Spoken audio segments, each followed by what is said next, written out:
make this look glamorous. Okay. All right. So you have been here for a while, and you've experienced a lot of things. Tell me, do you have any interesting stories or memories? Oh, yeah. We actually, every time something happens, we're kind of like, oh, God, write that one down. This year, crazy enough, has been like the year of hoarding situations for us. Every once in a while, I say like once or twice a year we get a really crazy one, but this year we've already had 5. We had a situation where there were 33 golden retrievers in a house. We had 19 chihuahuas in somebody's house. We had 29 Yorkshire Terriers in somebody's house. Then just recently with the horses, there was a lady that had 34 horses in a space that maybe should have had like 6 horses. So we had that rescue. My husband was joking with me the other night that I need to find somebody that hoards like gerbils or something more manageable, because we seem to have this big onslaught of animals. As far as the unique animals, we had a drug raid that we assisted with, and the guy was known to keep exotic pets. So the FBI asked us to be on hand in case they, and it was really cool. We got a monkey, we got 2 alligators, the guy had some exotic birds that we were able to network and get placed into different places. In fact, just today I got a call from the state police that they were tracking 3 llamas going down the road that were kind of just wandering around. So we get all kinds of weird calls like that. We try to stay mainly with animals that we can accommodate, but I mean, snakes every once in a while we'll get. We had a 12-foot boa constrictor here not too long ago that someone found under their porch. So, yeah, we've got a lot of crazy stuff. That's really cool. Do you have anything like exotic currently here? No. Right now we've got the dogs, cats, we've got some rabbits, we've got the horses. Hopefully we don't get the llamas, but I've got one of our horse girls on that right now. So if nobody is trying to catch their own llamas, we may end up with some llamas tonight. But no, in-house, knock on wood, I have nothing crazy. Okay, cool.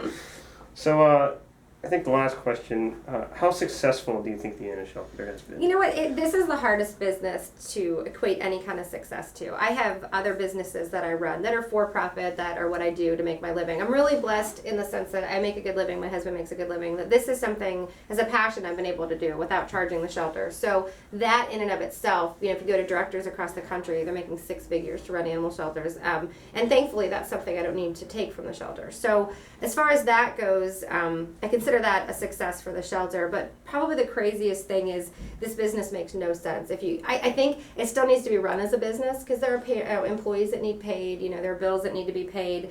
As bad as it sounds, the animals are inventory, so there's inventory that needs to be rotated, and there's that marketing sense about the shelter. So I've always run it from a business standpoint, but like you guys saw tonight, we'll take in probably 30 animals tonight, and we'll be lucky if we adopt out 5 or 6, So in any other business I run, there's that bottom line. You're always looking for a profit margin. Here, it's kind of like, what the hell is that? Like, what's the point of this place? Because there's always this ebb and flow. There's never a dry spell here. There's never like a slow season, quote unquote. Unfortunately, we're needed 24 hours a day, 7 days a week. So I get asked all the time, like, oh, would you recommend this to other people? Probably not, honestly. This is one of the things that, as much as I love it, I hate it here at the same time, So it's just, it's hard because the animals don't want to be here. They want to be in a home. They want to be in a different setting. And so that's hard for me. I do a TV spot, and so they get in my car and we're driving up there and they're all excited. And I think they're kind of like, oh, cool, she picked me and I'm going home, and then I bring them back here. And literally, like, the looks on their faces, they're like, really? Like, you just spent 3 hours with me and you're bringing me back? And it's awful, So it's just one of those things where I get a lot of personal reward out of it, but it's also probably the thing that makes me cry the most and makes me, so it's kind of like those highs and lows. I love it here and I hate it here all at the same time.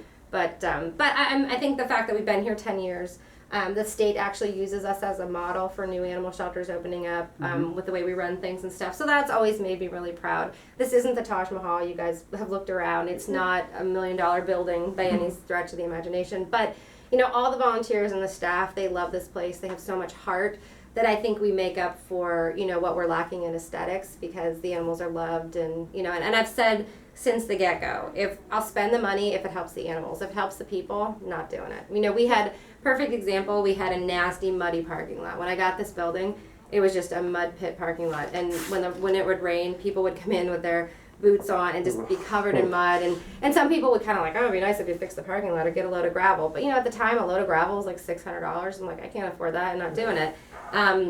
And we had a guy come in to adopt a dog with his wife, and he kind of made a comment about the parking lot. And I said, to Blacktop, it's over $3,000, and I just don't want to spend that kind of money on the, it's going to make the lives of the people better. It's not going to help the animals. And about a week later, this guy owned a Blacktop company, and I didn't know it. And he called me, and he's like, I'd like to do your parking lot for free. So, it's by the grace of God, things like that happen, and I just know that we're doing what we're supposed to be doing, So we're not trying to impress anybody, which is a good thing. It's not very impressive to look at. Now, you said that the animals, you want to get them into homes. How often do they usually stay here? The average stay for a cat is almost 2 months. So cats actually stay a little bit longer. The average stay for a dog is only 7 days.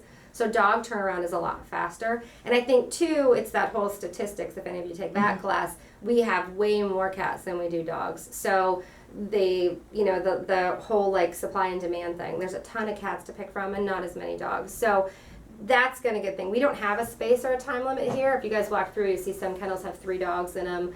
Ideally, that'd be a 1-dog kennel, but when you need the room, you need the room, So we will buddy them up like that. The only time we euthanize here is if it's a health issue that our vet feels can't be accommodated. We have 2 vets that are here on staff, and we have 5 altogether that rotate through the building. Because vets are kind of like attorneys, they all have different opinions, and so I like having a couple of different ones to help us out. And shelter medicine is really unique. 1 cat in your house versus 108 in the adoption side, there's different disease and different issues. So I have 2 vets that specialize in shelter medicine. So as far as that goes, it's the kind of thing they make the decision. If it's a health issue, the most recent cat that I euthanized, she had a broken back. And there was no way, thousands of dollars in surgery wasn't going to save this cat. And she had been hit by a car, a police officer found her. So I felt the best thing to do for that cat was to put her down. Or we've had dogs that come in. We get a lot of fighting dogs, a lot of fighting pit bulls. And, a lot of them, they just can't pass the temperament test. They might be great with people, but they want to kill their dogs. And I can't responsibly put that back out on the street, and have an incident happen that I'm responsible for.